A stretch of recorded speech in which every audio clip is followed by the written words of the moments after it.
பொது அறிவு வினா விடை. இந்தியாவின் தேசிய கீதமான ஜனகணமன முதலில் எந்த மொழியில் எழுதப்பட்டது? A. Hindi, B. Bengali, C. Tamil, D. Urdu. பதில் பி. பெங்காலி. இந்திய பெருங்கடல் எந்த கண்டத்திற்கு தெற்கில் அமைந்துள்ளது? A. Asia, B. Africa, C. Europe, D. Australia. பதில் ஏ. ஆசியா. சென்னை நகரம் முன்பு எந்த பெயரில் அழைக்கப்பட்டது? A. Calcutta, B. Madras, C. Bombay, D. Pune.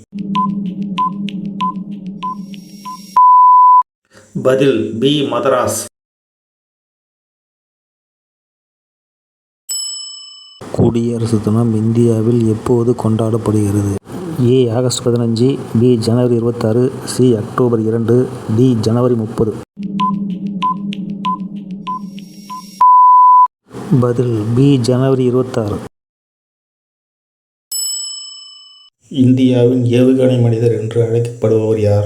A. Vikram Sarabhai, B. A P J. Abdul Kalam, C. Homi Bhabha, D. Satish Dhawan. பதில் பி. ஏ.பி.ஜே. அப்துல் கலாம்.